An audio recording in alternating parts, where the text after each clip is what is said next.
Hello guys, so um, doing this wee live stream here, just if anybody is on to pop in a few more questions, but question I got earlier that I thought I should make a wee quick video on was that how long do I leave the PVA before I plaster over it, and it really does depend. Every single job, every single wall and ceiling you do are different. There's not too many ceilings and walls that'll be the same, if any. Um, so they'll have different backgrounds. So one might be like a sheen paint, which will take a long time to set with the PVA. Some people like the plaster straight over the PVA when it's still tacky. I prefer to plaster over my PVA when it's tacky. I find it gives a really good bond. Other people prefer to let it go completely dry. If I was going to let it go completely dry, it would need to be a really good coat, maybe two coats, before I would plaster over it. But I do prefer when it's just tacky. And the guy was asking how long would I wait, but it does really depend on the suction. For instance, if it was high sheen, it's going to take longer for the PVA to take up and be ready to re-plaster. But there is other backgrounds where if it was just sort of like a bare plaster wall that needed tidied up, the PVA would soak into that much quicker and would go tackier quicker, probably even dry quicker. So depending on what way you prefer to work over it, because if you do go too early with your PVA, the skim coat or bond coat could slide and it can tear, and it's not easy to finish. You could end up having to redo it all again. So that's one of the reasons you have to be careful when you're using PVA, of definitely reading the type of PVA, read all instructions, and make sure your background's brushed down, and strip off any lumps before you even use the PVA, and have it all prepared as best you can. So I think I'm sort of covering most of the questions, but definitely no two walls you go to plaster will ever be the same. For instance, a plasterboard wall, you won't even need the PVA plasterboard wall, but you'll have to do other preparation work. You'll have to scrim tape it, scrape it down, make sure there's no dust on it as well, and make sure that screws are in and they're not going to wreck your trowel when you're plastering over or affect the finish. Make sure all the paper is tight, not loose. If there's any loose bits, you cut them out. If there's any damaged bits of plasterboard, you repair it before you continue on. But did have other questions, but I was trying to sort of keep these ones on the PVA sorts of things, and also I was going to mention about the refiner drill, but I'm going to keep that for another video as well, and I'm going to put a whole video about the refiner drill and my experiences with it. I think I've had it for over 2 years now. Must actually go back because I have a video of me unboxing it and I have a video of me using it for the first time, so I should be able to know exactly how long I've had it. And I'm pretty sure I've had it 2 years. I think maybe a wee bit more. So I think that would be it's a good long time to know that if it's good or not. I've also used Colo Mix, which I think they're another big drill on the market at the minute, and I could say a wee bits and pieces about them too.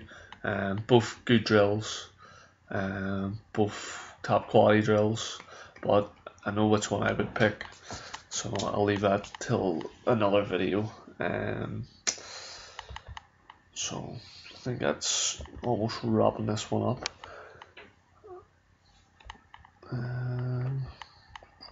Just in the background, guys, it is a video that I've done before of a house that was renovated.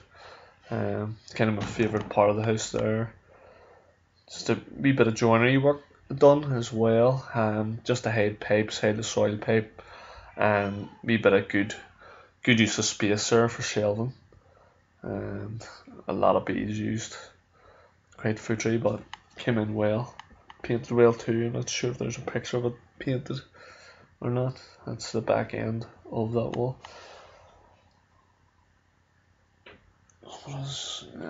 Probably just about plastered. Think about any other quick ones of PVA. There's also SBR, and there was another question. Just yeah, there was a guy we were talking about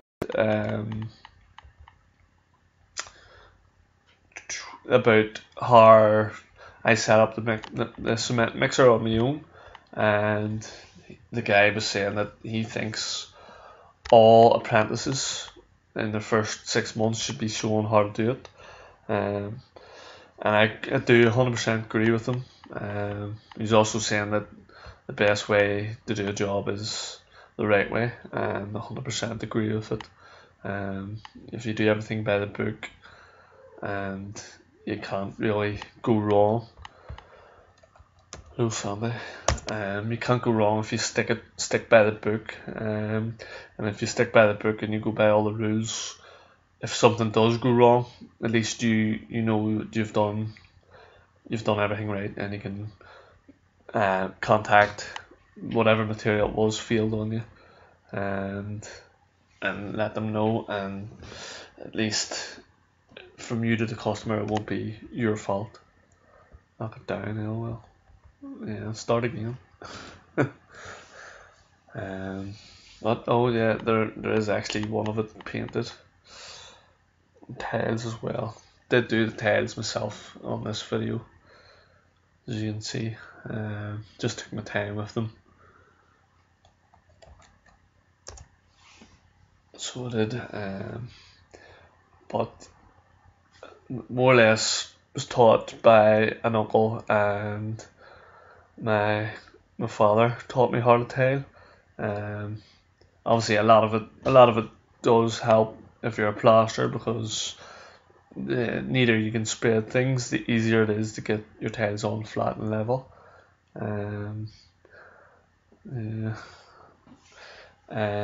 So yeah, just being handy with the trowel is good for more than just plastering. You will find that.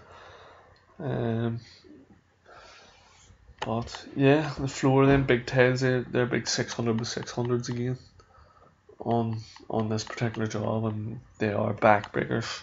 If there's any tilers watching, I feel sorry for you when you're working with them, because they're definitely not easy.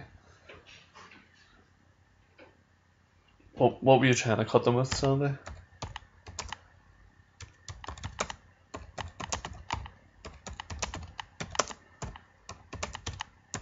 Not sure.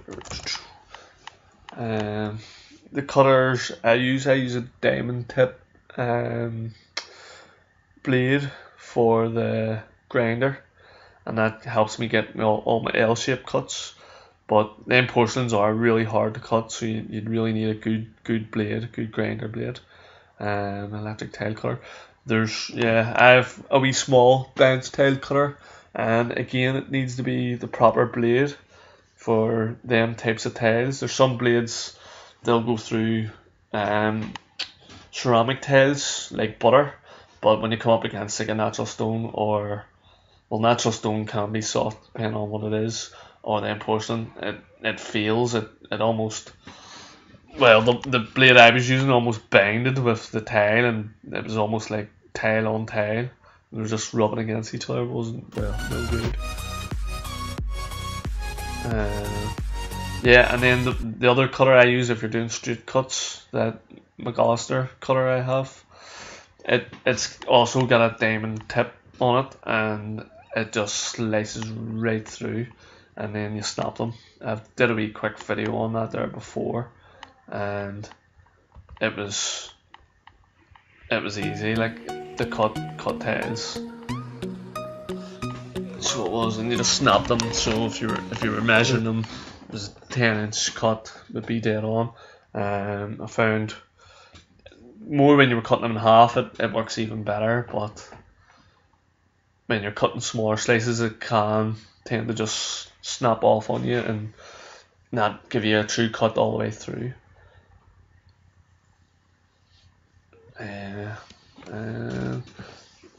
But Sandy's saying that the bigger ones are harder to cut when you're not skilled, but the only way to get skilled is to keep trying and keep learning, keep progressing on it. And the more you do, the better you'll get. And like I say, I do respect the tailors that are brilliant with them big tiles, because I know they're definitely not easy to work with. And I've seen really, really good jobs, but I've seen some poor jobs from people who have been tailors a long time and they haven't quite met the mark of what I've seen other tailors do with harder types of tiles. So tiling, definitely it is a skill. It's a very good trade, and it takes time to learn, like everything. But the more time you put into anything, the better you'll become. Tend to find if you're not so sure, always take your time, measure twice, and really try and think about it. Maybe plan it out on a bit of paper and stuff as well before you go ahead and start cutting into your tiles and maybe ruining some money that you've worked hard to gain that way. But yeah, I think I've covered all the PVA there. Covered a bit of tiling, a bit of everything. But if there's any more questions, guys, I'm going to nip off here and get a big drink of water. But if there's any more questions, you can drop them in here. Don't mind making video responses to answer as best as I can answer it. I can only give my answer, but I always try and do things the right way. I can only give my answer of the way I do things. Obviously, there's lots of ways to do things correctly as well. Other people have better ways and quicker ways, but you have to use the techniques that work best for you. But yeah, thanks for the comments, Sandy, and thanks for watching, everyone. And I'll hopefully do another couple of these wee quick video responses and catch us on the next one of them.